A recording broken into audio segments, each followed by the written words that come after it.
Hello, everyone. This is Dr. Victoria Mattingly, and I'd like to welcome you to the SIOP Conversation Series podcast, where we talk with leading industrial organizational psychologists. This is episode 34, and we'll be talking about science for a positive societal transformation. Today, our guests will bring fresh perspectives on developing a vision to transform communities and societies, leveraging interdisciplinary research and the key role that I-O psychologists can play in addressing societal issues. Welcome to the SIOP Conversation Series, Dr. Shane Connelly and Dr. Matt Jensen. Thanks, Victoria. It's a pleasure to be here. Thanks for having us. Thank you. Good to be with you. We're thrilled to have you both. Some quick bios about Shane and Matt. So Shane Connelly earned her PhD in I-O Psychology from George Mason University and is professor of psychology and the director of the Institute for Community and Society Transformation, or ICAST, at the University of Oklahoma. Dr. Connelly has conducted basic and applied psychological research for over 25 years for both government and non-government organizations, and she's established a strong record of scholarly achievement, federal research grants, and mentorship of doctoral students. Her research interests include leadership and emotions, ethics, and ideological extremism in online settings. She's published over 100 articles in top peer-reviewed journals and has received over $10 million in external funding as PI or co-PI. And we also have the honor of being joined by, we have two guests today. This is, I think, a first for a conversation series. So our second guest is Matt Jensen, Associate Professor of Management Information Systems and the Associate Director of the Institute for Society and Community Transformation at the University of Oklahoma. Professor Jensen's interests include computer-aided decision-making, knowledge management, human-computer interaction, and computer-mediated communication. He studies how people attribute credibility in mediated interactions and how people filter and evaluate information they find online. Professor Jensen has published over 100 scholarly articles in top outlets for information systems, engineering, and communication disciplines, and has also been PI or co-PI on research projects totaling more than $9 million sponsored by federal government agencies. We're so thrilled that you two can join us today. I have so many questions about your professional journeys as well as your experience researching a variety of topics, but since we have limited time today, let's focus on your current roles. So what exactly is the Institute for Society and Community Transformation, or ICAST? I love that. And what spurred your interest in leading this institute? Thanks, Victoria. That's a great way to start this conversation. ICAST is a relatively new multidisciplinary research institute that was strategically planned during COVID and was part of a broader university strategic effort to really think about what some of the big challenges in society are today and how we can bring multidisciplinary convergence level research efforts to bear on solving some of those problems. And so it's sort of, the planning effort didn't actually start out as an institute. It started out as us thinking about what do we do well here at OU, and social sciences are strong in terms of some of the fields that we have here, like MIS and I-O psychology and other applied fields, social work. And so we really started by strategically planning what could we do well, what are some of the big problems out there. And the three areas that ICAST sort of focuses on are trying to deal with challenges surrounding equity and opportunity. Certainly those challenges are very present today in terms of healthcare, in terms of education, and those are two of the areas that we really focus on. Oklahoma has a large Native American presence and many tribes in the state. And some of them, really experience some of these disparities among other groups, other disadvantaged groups. And so that's been sort of an interest. A second focal area, and it's one I think where Matt and I really intersect with, is technology and society. Things are changing so rapidly in the world of work, in terms of the infusions of technologies, of artificial intelligence, and just robotics and other ways that, that work is just changing at a rapid pace. And we saw many of those changes during COVID when we all went to virtual, and those patterns now have forever changed how we do work and who's doing work from a distance and how is the hybrid workplace working. And so That's been a really fun area and interesting area to work on. And I would say also in that area that ethics plays a strong role. I have worked on various ethical decision making and research ethics kinds of projects throughout my entire career, including running the research ethics training program here at OU for all funded doctoral students. Mike Mumford and I and several other faculty members and students developed and established and ran that program for over 15 years.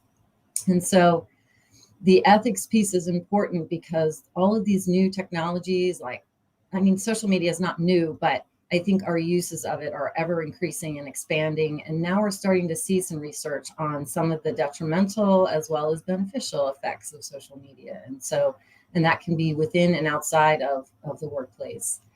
And so our third area is actually in education, early childhood education, equity and opportunity. And we have a really great set of two other associate directors of ICAST who focus on that. Native Nations, cultural continuance, and just opportunities to engage fully as collaborative research partners is a part of our institute as well. And so we're really excited to have various center and institute partners, including the Native Nations Center here at OU, that who collaborate with ICAST. So that's sort of a brief description of what ICAST is. Matt, you probably have some things to add to that. Well, some of the things that ICAST does, I guess, the reason why the university stood up an institute like this was to create a place and a function by which researchers could interact with each other, right? Researchers across disciplines. And this is a difficult thing for academics to kind of break out of their traditional roles, their departments, their colleges. And ICAST really fosters these kinds of relationships and supports them, not only in building those relationships, but also in, working together and going after, funded research support from federal agencies, from other entities. And that's really one of the things that I think drew me to ICAST, and one of the things that makes me excited about it is, meeting exciting people who are interested in working on compelling problems and receiving support, encouragement, and all of the things that are necessary to really make some inroads into some really challenging society level problems. It's especially post-pandemic, I feel like from an individual standpoint, I know y'all are tackling societal issues, but from an individual standpoint, figuring out life after COVID. Yeah. Not that we're done with COVID by any means, but that's another conversation for another day. But using these interdisciplinary approaches, working with the various groups to help answer some of these questions of how we can move forward and be an even better society as a result. I think it's really amazing the big work that y'all are doing over there. So getting at the fact we have two guests today, which I'm thrilled about. You've collaborated with each other as well as people from other disciplines on grant research projects that address prevalent societal issues. Can you speak more to some of these issues and how your grant work helps address them? Yeah, sure. Maybe I can jump in and take this one.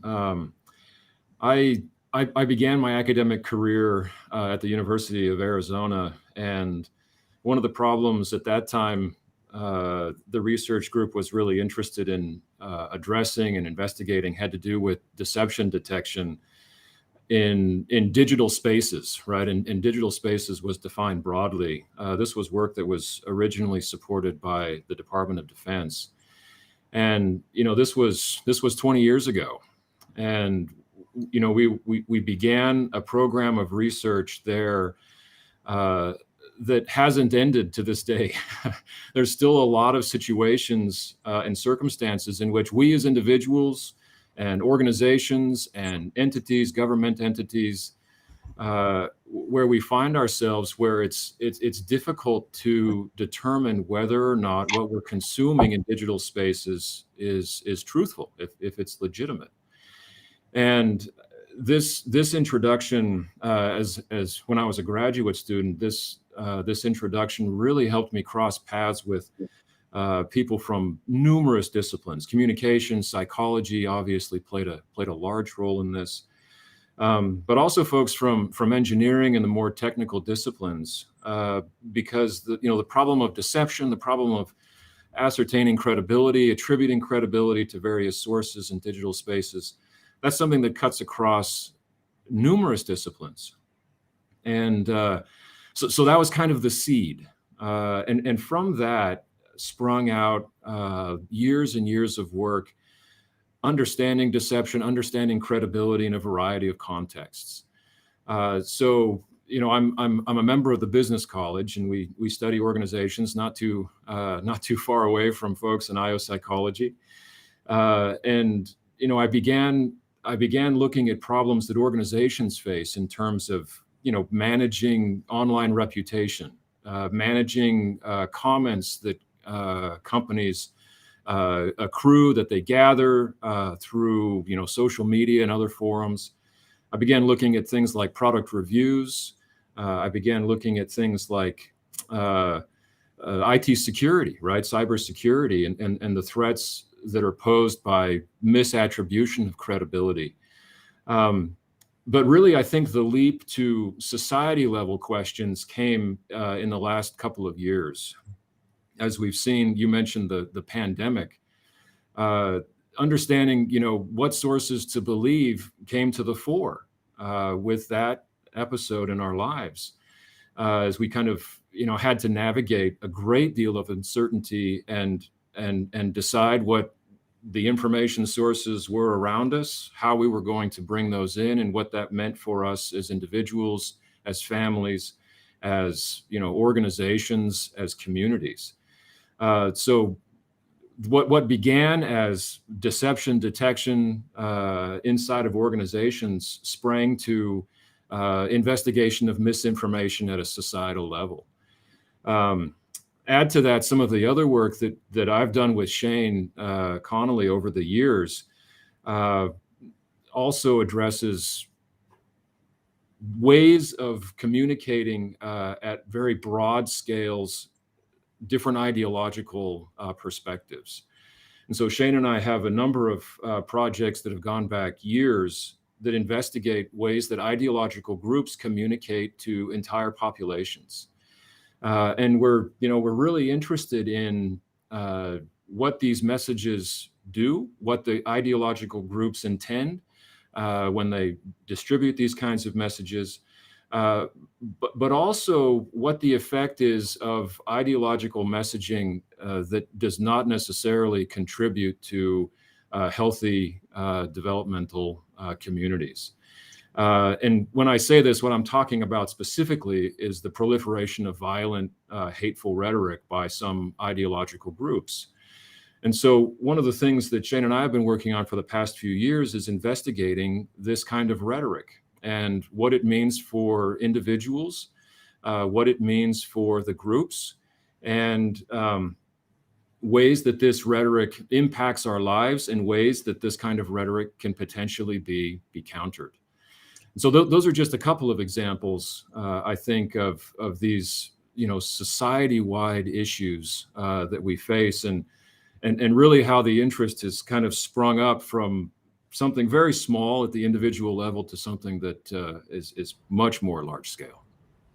Yeah, I just want to jump in here for a second and talk about a couple of things that Matt mentioned. We collaborated with some folks in communication on an NSF grant that actually studied online websites of some of these groups. And the groups that we really had interest in stemmed from some of my applied work right out of grad school, looking at more extremist groups and the ways that they exert influence and the kinds of situational and individual differences that may contribute to extremism. And so our work kind of converged about 15 years ago when Matt came to OU, and we really started working on this problem of understanding what are some of the persuasion tactics, what are some of the emotional strategies or patterns to these kind of communications. And more recently, we are involved in a work with the Department of Homeland Security to investigate patterns of this extremist group communication in online social media settings. And so, there's a lot of potential ways of understanding and studying, and the methodologies that each of us bring to the table really complement each other. MIS has sort of a little bit of a head start on I-O psychology in terms of machine learning techniques or in terms of certain modeling techniques. But there's a surprising amount of overlap too in the quantitative methods that we bring to the table, and also in content analytics strategies and methodologies. And so we've really been able to have great collaborations as a part of this. And so, my research on leadership, my research on emotions, all of these things that were done kind of in organizational settings are now being brought into other contexts. And just one more, I guess, opportunity that stemmed out of some of the COVID pivots that we all had to make.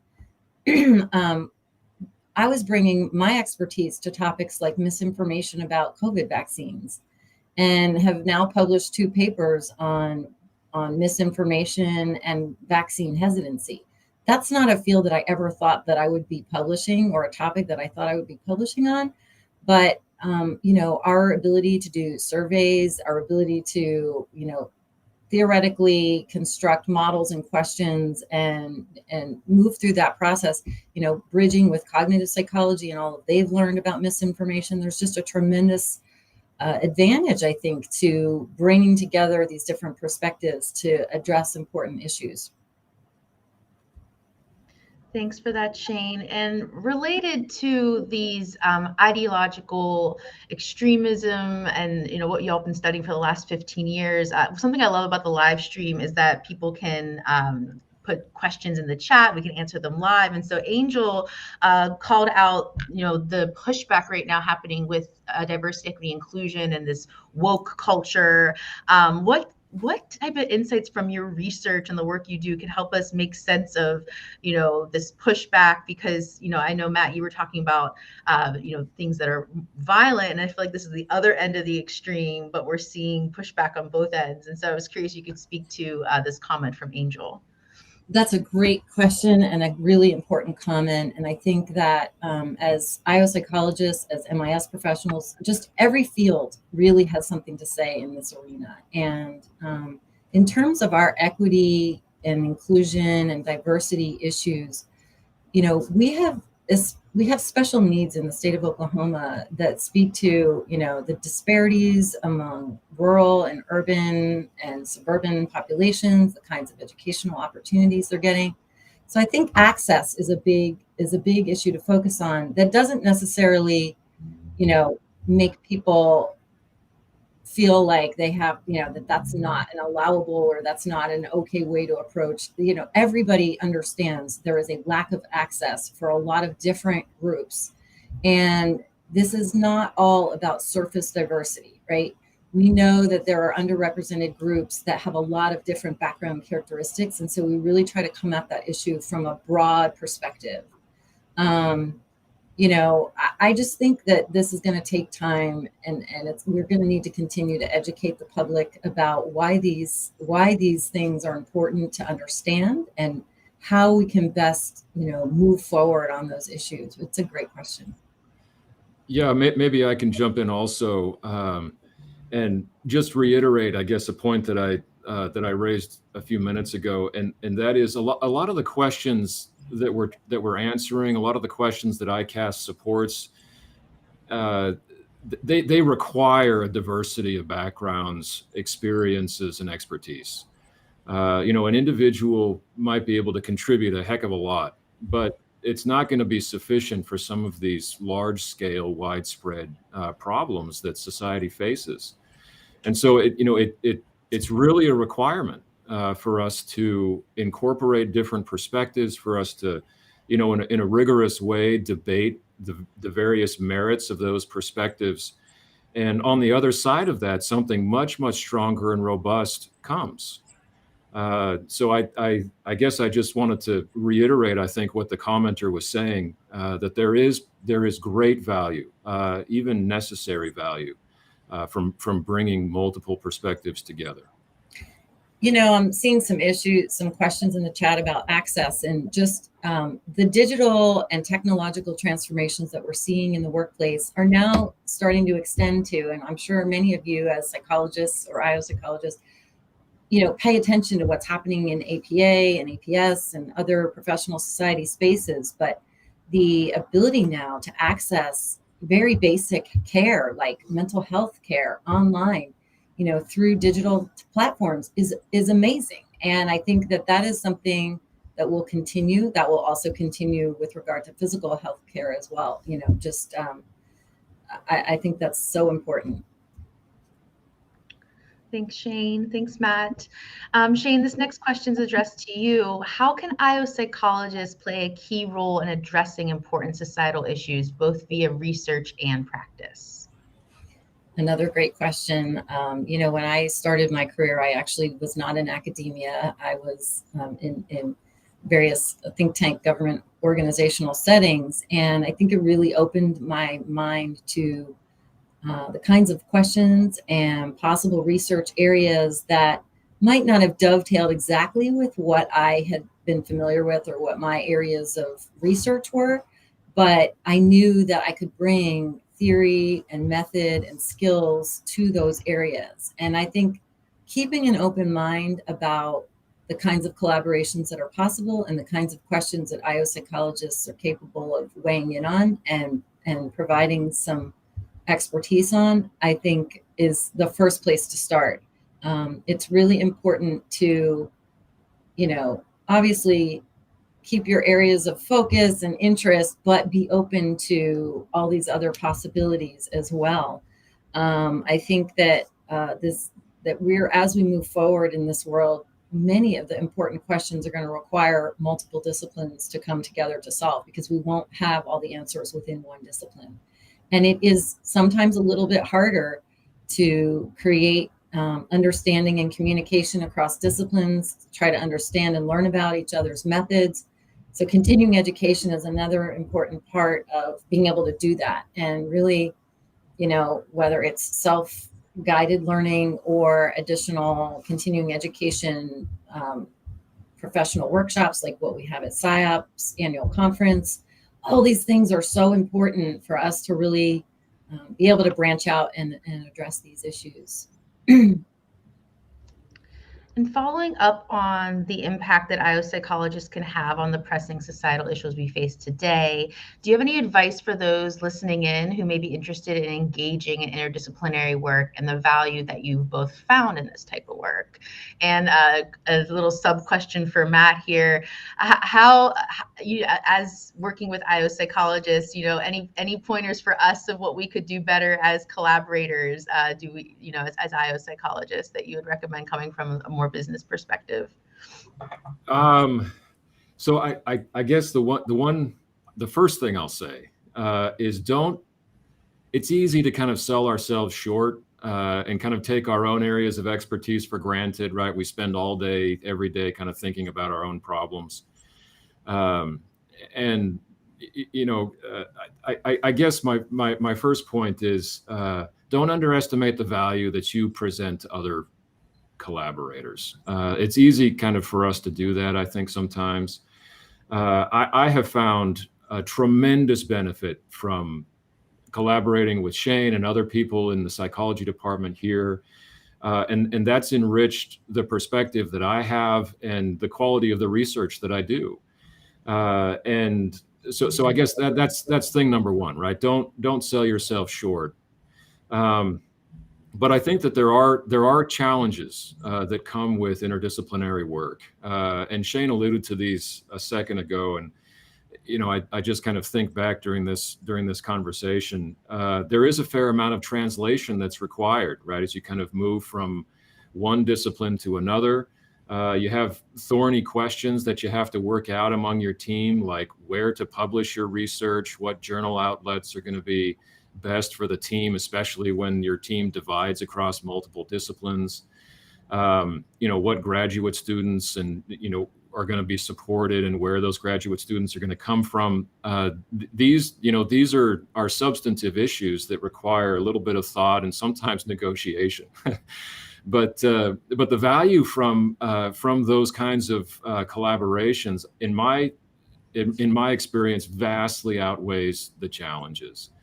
And I think in particular, some of the value that I've gotten from collaboration with I-O Psychology folks has been the theoretical heft that they bring, and the rigorous methods, specifically in social science, experimental work. I'm an experimentalist, and I appreciate very, very much the artistry that comes from an elegant experiment. So. I think I'll just echo everything that Matt said.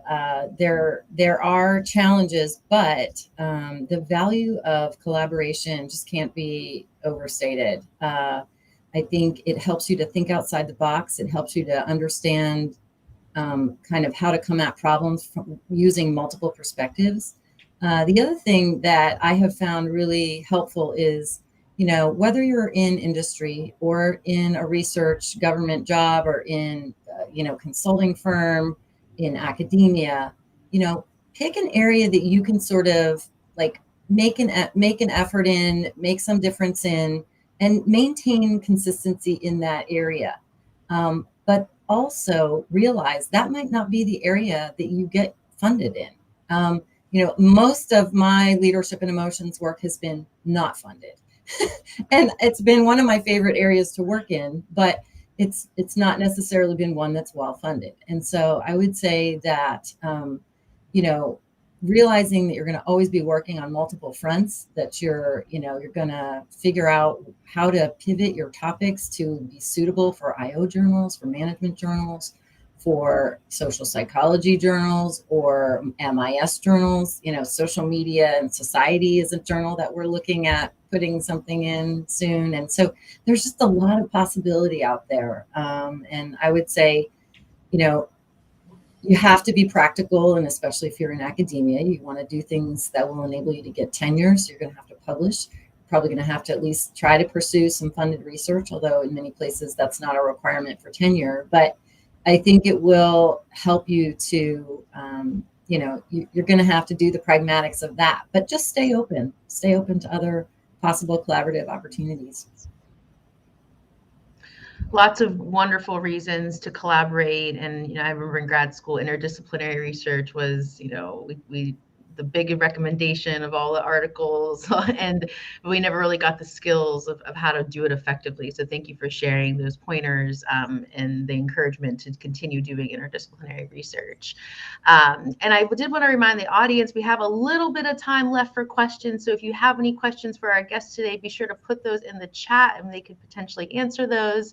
But I wanted to get back to our topic for today, which is science for a positive societal transformation. And through the research that you both do, what does the science say? Where are we going? How are we going to transform, into a better society, moving forward? And give us some inspiration based on science today and how we're going to move forward. Gosh, I think that we are learning so much about just the value of different kinds of people coming together to offer these multiple perspectives. I really am so encouraged by what I see out in organizations, out in even just my own organization over the last 20 years, the kinds of change and difference that I am seeing in people's attitudes and approaches to diversity, equity, inclusion, and accessibility, to just interdisciplinary research, humanities folks are getting involved. It's really encouraging to see how, and also from funding agencies, they are starting to now emphasize the problems and how do we solve the problems rather than just these sort of siloed research questions. And I think that's where we're really going to start to see some transformations that will go from the research, the fundamental basic research, and then also translational research to getting the applications out into the world. I-O Psychology is perfectly positioned to play in both spaces. So we do well at basic research, and we also do such a tremendous job at applied kinds of research and helping to get these, spread the knowledge, awareness, and techniques and things out in the world. So Thanks, Shane. Maybe I can jump in too and just say a couple of things that are encouraging to me. I think, with these broad questions, news is always mixed, right? There's always, encouraging things, but there's also things that are disheartening and discouraging. But one of the things that I guess is encouraging that I have seen is an increased sensitivity, increased mindfulness, and increased, deliberative approach to the messages that we send. And this I think intersects with, the ways that online platforms are managed, the ways that we introduce new technologies, the ways that increasingly people communicate with each other, right? The messages that we all send have an effect. And being mindful of that and kind of anticipating what that effect is really important. And I draw encouragement from the greater recognition of the effects of messaging in various digital forums. I think that is a very productive and healthy step forward. Although not without its drawbacks. I think it's important to acknowledge that there are significant drawbacks and reasons for discouragement in that space too. But I think there is growing acknowledgement of the importance of the messages that we all send in digital spaces. And it also gets at the translation piece that you mentioned earlier, Matt. And I feel like I-O psychologists are uniquely qualified to do that translation and turning the science into something that organizations and leaders can use in their practice. And that's one of my favorite parts about our field, is that scientist practitioner model. But I wanted to leave on a high inspirational note. And so that, unfortunately, that's all the time that we have today. These always go by so quickly. To our listeners, thank you for joining us. Shane and Matt, on behalf of SIOP and all of our listeners out there, thank you so much for an engaging and enlightening conversation and taking the time to speak with us today. Thanks for having us, Victoria. Our pleasure. Thank you. Please join us for our next conversation on April 27th at 11:15 a.m. Eastern Standard Time. Thank you again for joining today's conversation. We look forward to talking to you again soon. And until next time, take care.